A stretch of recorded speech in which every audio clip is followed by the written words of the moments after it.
Then Eliphaz the Temanite answered and said, "If one ventures a word with you, will you be impatient? Yet who can keep from speaking? Behold, you have instructed many, and you have strengthened the weak hands. Your words have upheld him who was stumbling, and you have made firm the feeble knees. But now it has come to you, and you are impatient. It touches you, and you are dismayed. Is not your fear of God your confidence, and the integrity of your ways your hope? Remember, who that was innocent ever perished? Or where were the upright cut off?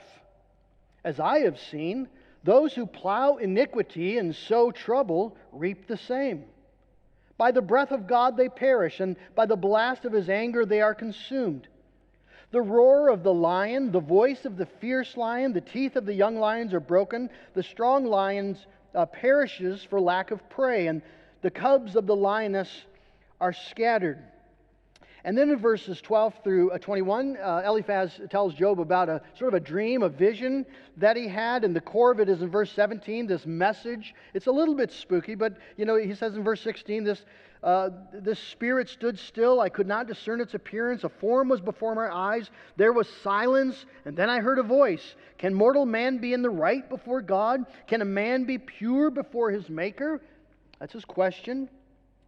And then I'm going to pick it up in chapter 5, verse 8, as Eliphaz continues to encourage Job. Let's pick it up in verse 8. "As for me, I would seek God, and to God would I commit my cause, who does great things and unsearchable, marvelous things without number.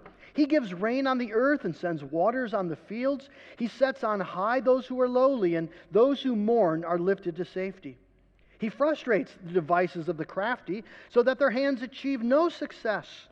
He catches the wise in their own craftiness, and the schemes of the wily are brought to a quick end. They meet with darkness in the daytime and grope at noonday as in the night. But he saves the needy from the sword of their mouth and from the hand of the mighty. So the poor have hope, and injustice shuts her mouth. Behold, blessed is the one whom God reproves. Therefore despise not the discipline of the Almighty, for he wounds, but he binds up. He shatters, but his hands heal. He will deliver you from 6 troubles, in 7 no evil shall touch you. In famine he will redeem you from death, and in war from the power of the sword. You shall be hidden from the lash of the tongue, and shall not fear destruction when it comes. At destruction and famine you shall laugh, and shall not fear the beasts of the earth. For you shall be in league with the stones of the field, and the beasts of the field shall be at peace with you. You shall know that your tent is at peace, and you shall inspect your fold and miss nothing. You shall also know that your offspring shall be many, and your descendants as the grass of the earth. You shall come to your grave in ripe old age, like a sheaf gathered up in its season. Behold, this we have searched out. It is true. Hear and know it for your good." In Job 42, verse 7, we read, "After the Lord had spoken to Job, the Lord said to Eliphaz the Temanite, leader of the group, My anger burns against you and against your 2 friends, for you have not spoken of me what is right, as my servant Job has."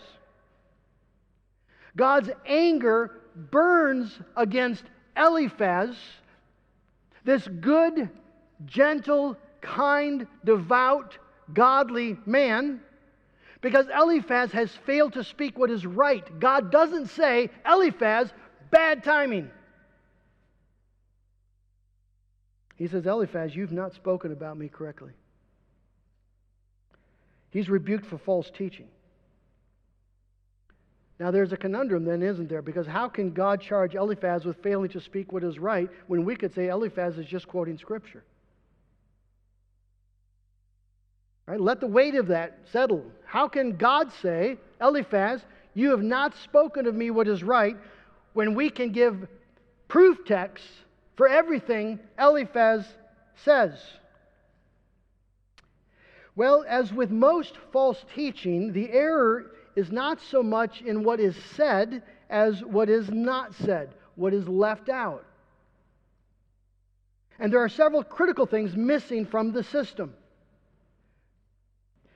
We're going to deal with this, Lord willing, again next week, so let me just touch on them today. But notice, first of all, there's nothing in Eliphaz's speech about eternity. It is a closed system, right in the here and the now. And that just doesn't ring true. Yes, God is just, and He unerringly and infallibly will bless the righteous and judge the wicked, but it's not in this life. It's a judgment day.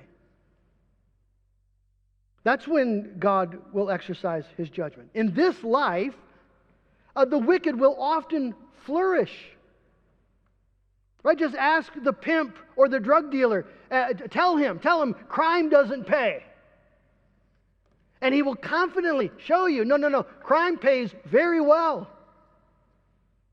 I wouldn't be doing it if it didn't pay. In this life, the righteous will suffer in this life. They'll suffer wrongly in this life, unjustly. It is the mark of a Christian. Jesus promises in this world, you will have trouble in this world. Peter says, don't think something strange is happening to you if you're facing fiery trials of many kinds. You've been called to this. And so you see, if you miss the perspective of eternity, the counsel being completely conscribed to this world, you're going to be utterly confused. You're going to say, this doesn't work. God says He'll bless me. I'm not being blessed. Some of you maybe this morning need to be reminded of this. You're looking at the circumstances of your life right here and now, and they're hard. And you don't understand them. And you may be depressed and anguished and despairing, but you've lost sight of eternity. Yes, the trials are real, and they certainly hurt. But that's what life is like here and now. Everyone will suffer. Jesus promises it. That's what this is like here and now. But it's not always going to be like this. These are temporary afflictions, preparing, you see, for us an eternal weight of glory. So that's the first thing, that Eliphaz's counsel has nothing of eternity in it. But secondly, the system doesn't account, and this is maybe more important even, it doesn't account for suffering that is simply for the glory of God. We looked at that back when we, chapter 1. That Job, you see, is not suffering for his sin. We're told that specifically. Job is suffering for a different reason altogether. He's not suffering for his sanctification. God is not disciplining him. God is not training him. This is not about sanctification. Job's suffering is purely and simply for the glory of God.